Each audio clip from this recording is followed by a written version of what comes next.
దేవునికి స్తోత్రము, దేవదేవుని కొందనములు. ప్రభు అయినటువంటి యేసుక్రీస్తు నామములో మీ అందరికీ శుభములు తెలియజేస్తున్నాను. ప్రియ సహోదరి సహోదరులారా, ఈ ఉదయకాల సమయంలో దేవుని యొక్క వాక్యం సెలవిస్తుంది. కీర్తనలో 122 అధ్యాయంలో చూస్తే యాత్ర కీర్తన దావీదుది. మొదటి వచనం చూస్తే యెహోవా మందిరమునకు వెళ్ళుదమని జనులు నాతో అనినప్పుడు నేను సంతోషించితిని. యెహోవా మందిరమునకు వెళ్ళుదమని. మందిరము ఎవరి కొరకు? మందిరము మన కొరకైతే మరి మనము ఎవరి కొరకు? దేవుని యొక్క వాక్యం సెలవుస్తుంది. మనము నిజంగా మందిరానికి వెళ్తున్నామా? సంఘానికి వెళ్తున్నామా? మందిరానికి అనేక మంది వెళ్తారో, ఇదిగో ఏదైనా ఇస్తారేమో, ఏదైనా పొందుకుంటానేమో. దేవుని యొక్క మందిరంలోకి వెళ్తే దేవుడు నా ఆశ తీరుస్తాడు, నా కోరికలు తీరుస్తాడు, నాకు సహాయం చేస్తాడు. కానీ సంఘానికి వెళ్ళేటువంటి వారు ఏమనుకుంటారు? ఇదిగో నేను దేవాతి దేవునితోటి సహవాసము చేయాలి, దేవునితోటి నేను ఆరాధించాలి, దేవునితో నేను మాట్లాడాలి అని అనుకుంటారు. ప్రియ సహోదరి సహోదరులారా, నిజంగా మనం మందిరంలోనికి వెళ్తున్నామా? సంఘంలోనికి వెళ్తున్నామా? మనకి మందిరమైతే మందిరము మన కొరకైతే మనము ఎవరి కొరకు? దేవుని కొరకు కదండి. అందుకే దేవతి దేవుడు ఏమంటున్నాడు? కొరింథీయులకు రాసినటువంటి మొదటి పత్రికలో చూస్తే 3వ అధ్యాయంలో దేవుని యొక్క వాక్యం సెలవిస్తుంది. కొరింథీయులకు రాసినటువంటి మొదటి పత్రిక 3వ అధ్యాయము 16వ వచనంలో, మీరు దేవుని ఆలయమై ఉన్నారనియు దేవుని ఆత్మ మీలో నివసించుచున్నాడనియు మీరు ఎరుగురా. అవును కదా. మనం భూమి మీద ఉన్నంత వరకు కూడా దేవుని కొరకు మనం జీవించినట్లయితే, ఇదిగో ఆ పరలోకంలోకి వెళ్ళినప్పుడు మనము ఆయనతో పాటు జీవిస్తామండి. మనం ఇక్కడ ఆయన కొరకు జీవిస్తే అక్కడ ఆయనతో మనం ఉంటాము. ఇదిగో దేవుని యొక్క వాక్యం సెలవుస్తుంది. మనము దేవుని యొక్క, మీరు దేవుని ఆలయమై ఉన్నారని, మందిరము మన కొరకు, మరి మనము దేవుని యొక్క ఆలయమై ఉన్నారని, దేవుని ఆత్మ మీలో నివసించుచున్నాడని మీరు ఎరుగురా. ఎవడైనా దేవుని ఆలయంలో పాడు చేసినట్లా దేవుడు వారిని పాడు చేయడు. మన హృదయాన్ని మనల్ని మనం పాడు చేసుకుంటే దేవుడు వారిని పాడు చేస్తాడు. ఈ దినాల్లో నేను ఆస్వాదించబట్టలేదు, నేను ఆత్మీయంగా ఉండలేదంటే ఏంటి దాని ఉద్దేశం? దేవుని యొక్క ఆలయాన్ని మనం ఏం చేస్తున్నాం? పాడు చేస్తున్నాం. ఆలయాన్ని పాడు చేస్తే దేవుడు ఏమంటున్నాడు? నేను వాళ్ళని కూడా పాడు చేస్తాను. నన్ను గణపరిచే వారినే నేను గణపరుస్తాను, నన్ను తృణీకరించే వారిని నేను కూడా తృణీకరిస్తాను అంటున్నాడు ఆయన. దేవుని యొక్క వాక్యం చేస్తుంది. ఇదిగో జనులు యెహోవా మందిరమునకు వెళుదామని జనులు నాతో అనినప్పుడు నేను సంతోషించితిని. మనం దేవుని యొక్క సన్నిధిలోకి వెళ్ళినప్పుడు, సంఘంలోనికి వెళ్ళినప్పుడు మనం సంతోషంగా ఉంటున్నామని మనం. అందుకే ఎఫెసీయులకు రాసినటువంటి పత్రికలో కూడా దేవుని యొక్క వాక్యం చేస్తుంది. 2వ అధ్యాయం 22వ వచనంలో, ఆయనలో మీరు కూడా ఆత్మ మూలంగా దేవునికి నివాస స్థలమై ఉండుటకు కట్టబడుచున్నారు. దేవునికి నివాస స్థలంగా మనం కట్టబడుచున్నామండి. నిజంగా నువ్వు కట్టబడుచున్నావా? దేవునిలో దినదినము నువ్వు ఆత్మీయంగా నువ్వు కట్టబడుచున్నావా? దినదినము అభివృద్ధి చెందుతున్నావా? అభివృద్ధి అంటే డబ్బుల సంపాదన కాదు, బిల్డింగ్ మీద బిల్డింగ్ కట్టుకోవడం కాదు, పొలాలు కొనుక్కుంటాం కాదు. అభివృద్ధి అంటేని ఆశీర్వాదం అంటే డబ్బులు వచ్చి మీద పడిపోతుంటే దేవుడు ఏం ఆస్వాదిస్తున్నాడండి. అపోస్తలుల కార్యంలో 3వ అధ్యాయము 26వ వచనంలో దేవుని యొక్క వాక్యం ఏం సెలవిస్తుందండి?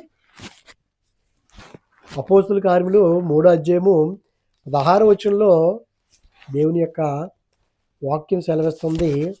26వ అధ్యాయంలో అపోస్తలుల కార్యములు 3వ అధ్యాయము 26వ వచనంలో, మీలో ప్రతివానిని వాని దుష్టత్వం నుండి మళ్లించటం వలన, మనలో ఉన్నటువంటి దుష్టత్వం నుండి కనుక మనం మళ్లింపబడితే, మనం చూడండి ఏమంటాం? వీడు ఎంతవరకు బాగున్నాడు, దారి తప్పిపోయాడు అంటాం. దారి తప్పిపోయాడు అంటే ఏంటి? నడుచుకుని వెళ్ళి దారి తప్పిపోయాడా? ఆత్మీయంగా నడుస్తూ సాతాను బంధకంలో పడిపోయాడు. దేవుని మార్గాన్ని విడిచిపెట్టేసి దెయ్యం యొక్క మార్గంలోకి వెళ్ళిపోయాడు. ఇదిగో మీలో ప్రతి వాని వాని ప్రతి వానిని వాని దుష్టత్వం నుండి మళ్లించుట వలన మిమ్ము ఆశీర్వదించుటకు ఆయనను మొదట మీ యొద్దకు పంపినని చెప్పాను. ఏంటి ఆశీర్వాదం అంటే? మనలో ఉన్నటువంటి దుష్టత్వం నుండి మనము మళ్లింపబడటమే. మన పాపం నుండి. అందుకనంట ఇదిగో మిమ్మును ఆశీర్వదించడానికే. ఆ దుష్టత్వం పోతేనే ఆశీర్వాదం అండి మనకి. మన దుష్టత్వం పోకూడదు. మనకి ఎకరాల మీద ఎకరాలకు బిల్డింగుల మీద బిల్డింగులు, ధనం, బ్యాలెన్స్, ఇది ఆశీర్వాదం అనుకుంటామండి. ఇది ఇహలోక సంబంధమైందే, పరలోక సంబంధమైనది కాదు ఇది ఆశీర్వాదం. మనం అక్కడ ఉండాలి. అది శాశ్వతం. ఇది ఇక్కడ ఉన్నంత వరకే మనకిది. అంటే మనము మందిరము మన కొరకైతే మనం ఎవరి కొరకు? దేవుని కొరకండి. మనము దేవుని యొక్క ఆలయమై ఉన్నాం మనం. మోషే గారు కూడా ఇశ్రాయేలు ప్రజలు నడిపిస్తున్నటువంటి సమయంలో ఆయన అంటాడు, మోషే నేను ఇక్కడ కాదయ్యా ఉంటాను, నేను మీ మధ్య ఉంటాను, మీలో నివసిస్తాను, నేను మీ మధ్య ఉండటానికి నాకు ఒక ఇల్లుని కట్టండి అన్నాడు.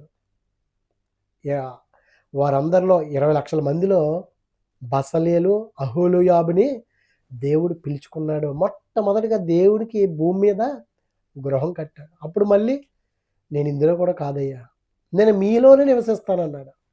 ఇదిగో నూతన నిబంధనలో దేవుని యొక్క వాక్యం సెలవుస్తుంది, నేను మీలో నివసిస్తాను. మీరే నా ఆలయం, మీరే నా ఇల్లు. మరి దాన్ని పాడు చేస్తే ఆయన ఏమన్నాడు? నేను కూడా మిమ్మల్ని పాడు చేస్తాను.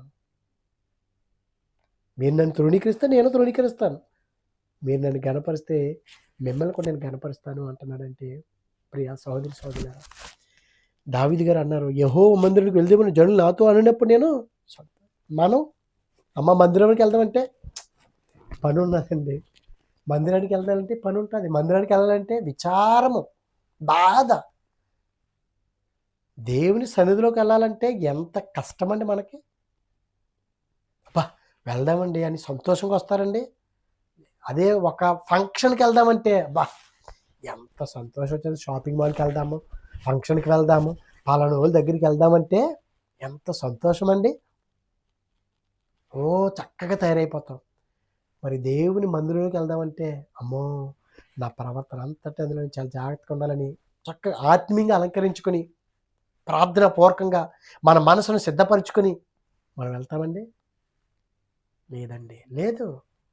విచారము, బాధ. మందిరంలోకి ఏది ఎందుకు? అక్కడేమో దేవుడు మనలో ఉన్నటువంటి రోగాన్ని, పాత జీవితాన్ని, పాపపు జీవితాన్ని, మనలో ఉన్నటువంటి గాయములు చే దెబ్బలో అంతరంగంలో చొచ్చుకొని చెడుతనాన్ని, చెడు అంతా పోతుంది. అక్కడికి వెళ్తే నీకు బాధ, చెడుతనాన్ని అంటించుకుంటానికి, బాధలు పడడానికి, బయటికి వెళ్ళడానికి. అబ్బా ఎంత మనిషికి అసలు ఎక్కడ ఉందండి మనకి? మోకాల్లో ఉండి ఉంటుంది మనకి నిజంగా. దేవుడేమో ఇక్కడ పెట్టాడు, కానీ ఆదాము గారు పండు తినేశారు, అది ఎక్కడికో పోయింది. ప్రియ సహోదరి సహోదరులారా, దేవుని యొక్క వాక్యం చాలా వస్తుంది, మనం దేవుని యొక్క ఆలయమే ఉన్నాము. దేవునికి మనం నివాస స్థలంగా ఉన్నామండి. ఎంత భాగ్యం అండి అది. ఒక ఎమ్మెల్యే వచ్చి మన ఇంటి దగ్గర ఉంటే అబ్బో మీ ఇల్లే నాకు నివాస స్థలం అంటే మామూలుగా కాదు. ఇంకా ఒక రాష్ట్ర ముఖ్యమంత్రి వచ్చి ఒక నైట్ పడుకుంటే మన దగ్గర, ఒక రాత్రి కనుక మనతోటి మన కుటుంబంతో ఉంటే మామూలుగా కాదు. మరి దేవుడే మనతో ఉంటానంటున్నాడంటే, మనతోటే నివాసం చేస్తున్నాడంటే మరి ఎంత భాగ్యం అండి. మరి ఎందుకు మనం తృణీకరిస్తున్నాం? దేవుని యొక్క మందిరంలోకి వెళ్ళాలంటే మనకి ఎందుకు అంత కష్టమైపోతుంది? ఇదిగో దేవుని యొక్క మందిరంలోనికి వెళ్ళుదము అని, నా మందిరం వెళ్దామని జనులు నాతో అన్నప్పుడు నేను సంతోషించితిని. యెరూషలేమా మా పాదములు నీ గుమ్మంలో నిలుచుచున్నవి. యెరూషలేమా బాగుగా కట్టబడిన పట్టణం వల్లే నీవు కట్టబడి ఉన్నావు. ఇశ్రాయేలుకు నియమింపబడిన శాసనమును బట్టి యెహోవా నామమునకు కృతజ్ఞతాస్తుతులు చెల్లించుటకి వారి గోత్రములు, యెహోవా గోత్రములు అక్కడికి ఎక్కి వెళ్ళెను. మన గోత్రం మారిందండి. దుష్టుల్లో నుండి, పాపాత్మలో నుండి, పాపుల మార్గంలో నుండి నడిచేటటువంటి మనకి అమ్మో! నేను మారాను, మార్పు చెందాను. ఇదిగో నా గోత్రం మారింది. నా పేరు మారింది. నా స్వభావం మారింది. నా ఆత్మ ఇదిగో దురాత్మ పోయి దేవుని యొక్క ఆత్మ వచ్చిందని మారిందండి నిజంగానే? మారినట్టు నటిస్తున్నామా? ఒకసారి పరీక్షించుకోవాలండి. దేవుని యొక్క వాక్యం సెలవిస్తుంది. ఇదిగో అతడు న్యాయం తీర్చుటకై సింహాసనములు దావీదు వంశీయులు సింహాసనములు స్థాపింపబడి ఉన్నవి. యెరూషలేము యొక్క క్షేమ కొరకు ప్రార్థన చేయుడి. యెరూషలేమా నిన్ను ప్రేమించువారు వర్ధిల్లుదురు. వర్ధిల్లటం అంటే ఇంక మనకి ఎంతసేపు ఇహలోక సంబంధమైనటువంటి అవే తప్ప వర్ధిల్లటం అంటే ఆత్మానుసారంగా వాక్యంలోనండి, ప్రార్థనలోనండి, భక్తిలోను, విశ్వాసంలోను, దేవుని యొక్క ప్రేమలోనండి వర్ధిల్లటం అంటే. ఆదిమ సంఘంలో వారు వర్ధిల్లారండి. దినదినము ప్రతి దినమంట వారు రొట్టె విరుచుటయందును ప్రార్థన ఎడతెగకండి. అది వర్ధిల్లటం. ఈరోజు 200 వస్తే రేపు 300 ఇచ్చేస్తున్నాను కాదు. వర్ధిల్లటం అంటే ఇది. ఆత్మీయంగా మనం వర్ధిల్లుతున్నామా? అందుకే ఆయన అంటున్నాడండి, ఇదిగో నీ ప్రాకారంలో నెమ్మది కలుగును గాక, నీ నగరులో క్షేమం ఉండును గాక, నా సహోదరుల నిమిత్తమును నా సహవాసుల నిమిత్తమును నీకు క్షేమం కలుగును గాక అని నేనందు. నా సహోదరులు అంటున్నాడు దావీదు గారు. నా సహవాసులు అంటే సంఘం. ఒకే ఉదయం నుండి వచ్చినటువంటి వారు నా సహోదరులు, నా సహవాసులు. ప్రియ సహోదరి సహోదరా, దేవుని యొక్క వాక్యం సెలవుస్తుంది. దేవుని యొక్క మందిరంలోకి వెళ్ళినప్పుడు మనం ఎంతో ఉత్సాహంతో వెళ్ళాలి. మనమే దేవునికి నివాస స్థలంగా ఉన్నాము. ఎటువంటి నిష్కలంకమైనటువంటి ఆ మనసు కలిగి మనం ఉండినట్లయితే చంద్రబింబం వలె ఎటువంటి మచ్చైనను ముడతైనను మనలో ఉండకూడదు. ఎప్పుడండి అది? మనం దేవునికి దగ్గరగా ఉండి ఆ దుష్టత్వం నుండి మనం మళ్లింపబడినప్పుడు, దేవునికి నివాస స్థలంగా ఉండినప్పుడు, ఆత్మీయంగా మనం వర్ధిల్లినప్పుడేనండి. అట్టి రీతిగా మనం జీవించగలుగుతున్నామా? ఇదిగో మందిరం మన కొరకైతే మనము దేని కొరకు జీవిస్తున్నాం? లోకం కొరకా? ఒకసారి మనల్ని మనం పరీక్షించుకున్నట్లయితే ఎన్ని వాక్యాలు ఉన్నా మనలో మార్పు లేకపోతే అయ్యో అని దేవుడు బాధపడుతున్నాడే. మనల్ని మనం పరీక్షించుకుందాం. అయ్యో అవునయ్యా, మందిరం మా కొరకైతే మేము ఎవరి కొరకు మేము జీవిస్తున్నాము? మేము నీ కొరకే కదయ్యా.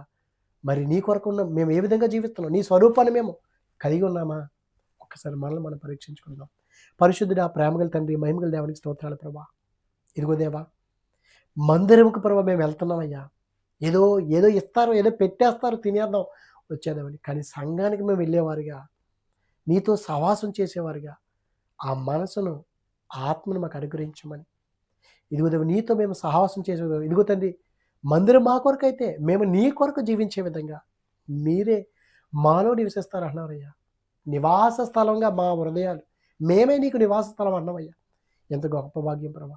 ఆ భాగ్యాన్ని ప్రభా మేము దక్కించుకొని మేము ఆ విధంగా ఈ భూమి మీద ఉన్నంత వరకు మేము ఆ విధంగా ప్రవర్తించడానికి మాకు సహాయం తెచ్చేయమని క్రీస్తునామమున అడుగుచున్నాము పరమ తండ్రి. ఆమేన్. ఆమేన్. God bless you all.